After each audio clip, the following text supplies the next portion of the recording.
Buenas tardes, mi nombre es Laura Juanita Padilla Moreno, soy estudiante de quinto semestre de la Universidad Mayor de Cundinamarca y el día de hoy realizaremos un pequeño análisis dogmático del derecho penal con una sentencia expedida por la Corte Suprema de Justicia. Esta sentencia es la 1691-2025, Sala de Casación Penal de la Corte Suprema de Justicia. El número radicado del proceso es 63288,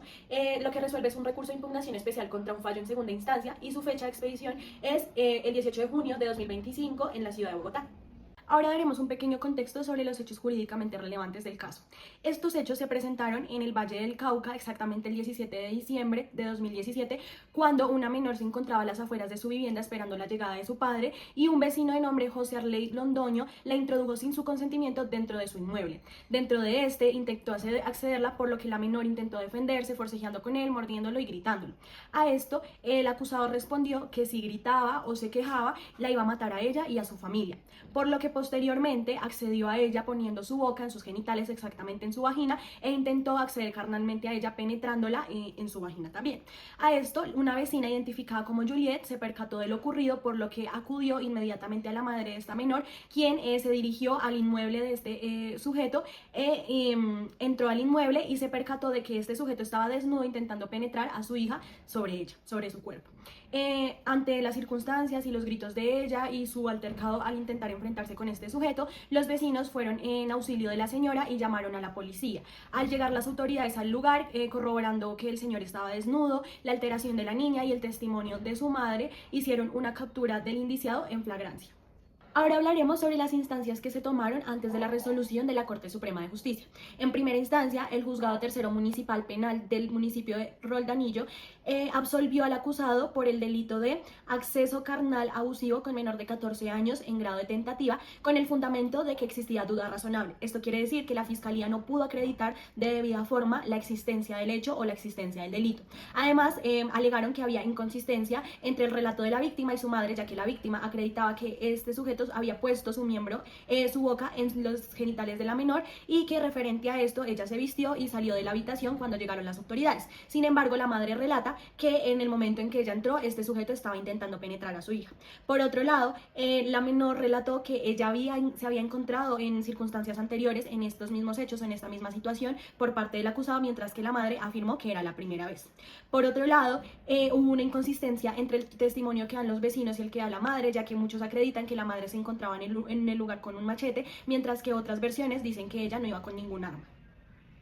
Por otro lado, se tiene el testimonio de la cónyuge del acusado, la señora Marcela Olaya, que testifica que la menor ya había intentado entrar a su casa o a su vivienda en ocasiones anteriores con el fin o el propósito de hurtar objetos de la vivienda, con complicidad de la vecina identificada como Juliet, quien el acusado determinó presuntamente como una persona consumidora de sustancias ilegales. Adicionalmente, se apoyaron del dictamen de medicina legal, que registró que no había ningún fluido dentro de la menor ni ninguna lesión exterior que pudiera indiciar a un acceso carnal. En la segunda instancia, la sala penal del Tribunal de Buga declaró que los elementos como el machete, las armas cortopunzantes, las veces que había estado la menor dentro de la vivienda eran elementos irrelevantes dentro del caso. Acreditó que las consecuencias o el relato sobre la vecina Juliet simplemente eran diferencias entre roles dentro del contexto de los hechos, y además acreditó que había una veracidad entre el testimonio de la niña menor de 10 años y su madre, ya que a esta edad recordaba muy bien los hechos, tenía muy bien presente los sucesos y era coherente y congruente su relato con lo que testificó su madre. Por todo y esto, el tribunal condenó al entonces absuelto a una sentencia de 6 años de prisión por el cargo o delito de acceso carnal abusivo con menor de 14 años en grado de tentativa. Ahora hablaremos sobre el punto más importante de este análisis, que es qué categoría dogmática manejó la Corte dentro de esta sentencia. La primera fue la tentativa, que está prevista en el artículo 27 del Código Penal colombiano y básicamente habla del inicio de la ejecución de la conducta punible mediante actos idóneos e inequívocamente dirigidos a su consumación que no se llevaron a cabo o no produjeron un resultado debido a circunstancias exteriores a la intención del actor. La Corte se expuso a determinar si había una conducta típica, antijurídica y culpable que pudiera determinar la responsabilidad al acusado. Dentro de esta encontró que la conducta desplegada por el procesado correspondía a delitos de acción, dado que ejecutó voluntariamente actos materiales orientados a una consumación de un acceso carnal abusivo hacia una menor de edad. Asimismo, se descartó cualquier forma de omisión o comisión por omisión por parte de este sujeto. Asimismo, se identificó la existencia de un sujeto activo, que en este caso es el victimario,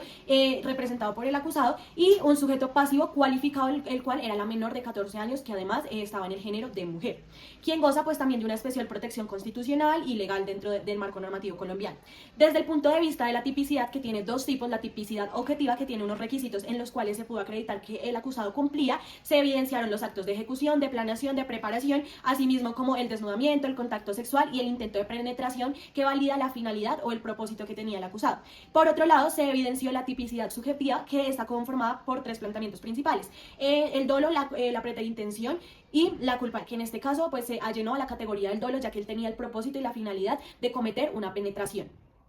Al acreditarse la voluntad, la Corte encontró un nexo causal entre los hechos y el delito que se le quería imputar al acusado, y asimismo pudo realizar la imputación objetiva, que era ocasionarle o atribuirle la responsabilidad penal del delito por el que se le acusaba al imputado. Todo esto con una conducta que produjo una afectación a los bienes jurídicos tutelados de la menor, como lo era la libertad sexual, la integridad personal y la dignidad humana de la menor, así como la libertad sexual. Porque aunque no se consumó el acceso carnal como tal, se concluyó la existencia de una antijuricidad, es decir, que su conducta iba en contra del ordenamiento jurídico, y una culpabilidad, es decir, que se le podía atribuir toda la responsabilidad al autor como tal. Al no evidenciarse causa de justificación alguna y demostrarse que el procesado comprendía completamente la ilicitud de su actuar, pues reforzado por expresiones y comportamientos que evidenciaban conciencia sobre la conducta realizada, se pudo concluir con que hubo antijuricidad, culpabilidad, tipicidad y un grado de tentativa dentro del proceso. Ahora hablaremos sobre algunos autores y obras en los que se especificó la Corte para tomar la decisión sobre el recurso. En primer lugar, encontramos la obra Abuso Sexual Infantil, una compilación de Viar y Lamberti, Universidad del Museo Social de Argentina, 1998, en la cual se expuso que los niños entre las edades de 2 a 14 años tenían un completo raciocinio que les permitía poder recordar y expresar vivencias traumáticas que hayan tenido, que podían dar testimonios o relatos verídicos coherentes sobre las experiencias o los hechos por los que hubiesen pasado, siempre y cuando estos se verificaran, la información se validara y asimismo se tuviera en cuenta que podrían existir incongruencias o existir nuevos elementos dentro de estos relatos. Por otro lado, encontramos la obra Psicología del Testimonio, una aplicación de los estudios sobre la memoria, de Antonio Lucas Manzanero, ediciones Pirámide 2008, en donde se hizo un estudio basado en un accidente automovilístico donde se encontraban varios niños y se pudo acreditar que los niños entre las edades de 2 a 13 años podían dar testimonios verídicos con precisión sobre algunos hechos ocurridos dentro del accidente. Obviamente con una característica principal, que entre más edad había, mejores testimonios o mejores relatos podían ofrecer. En cuanto a la decisión, después de haber realizado por parte de la Corte el examen probatorio y la evaluación de los testimonios, tanto de la parte afectada como la contraparte, se pudo evidenciar que el acusado no pudo demostrar la duda razonable dentro del proceso, ya que tanto los testimonios de la menor como de la madre eran verídicos. También se corroboraron los testimonios de los ex policías, así como de la vecina Juliet, de la cual tampoco se pudo comprobar que fuera una consumidora de sustancias ilegales o que no estuviera en el momento de los hechos. En cuanto al testimonio de la cónyuge del señor acusado, la señora Marcela Olaya, tampoco estuvo en el momento de los hechos, así que no podía corroborar o discutir alguna controversia. Además, se corroboró mediante el examen de medicina legal que, aunque no hubo un fracturamiento en el himen ni lesiones físicas externas, sí se encontró una situación de un virus llamado herpes simple 2 que estaba dentro de la niña y se presentó días posteriores a el hecho ocurrido. La Corte advirtió sobre la vulneración a los derechos y garantías de la menor como tanto de su madre, debido a que el imputado utilizó un lenguaje discriminatorio dentro del proceso y dentro de su defensa, utilizando calificativos como cínico, atrevido, cruel e infame, lo cual desconoce los límites del derecho de defensa y, según mecanismos internacionales como la Corte Interamericana de Derechos y la Convención Americana de Derechos Humanos, así como la Declaración Universal de los Derechos Humanos, advirtieron que cuando se trata de niñas y mujeres en especial hay un riguroso tratamiento de protección constitucional, por lo cual estos mecanismos no se pueden llevar a cabo. Así las cosas, la Corte Suprema de Justicia no encontró razones para revocar la sentencia de segunda instancia del 26 de septiembre de 2022, en donde se condenó al acusado a pagar el delito de acceso carnal abusivo con menor de 14 años en una prisión por el tiempo estimado de 6 años. Por otro lado, le pidió al juzgado penal del circuito de Roldanillo que librara orden de captura en contra del acusado.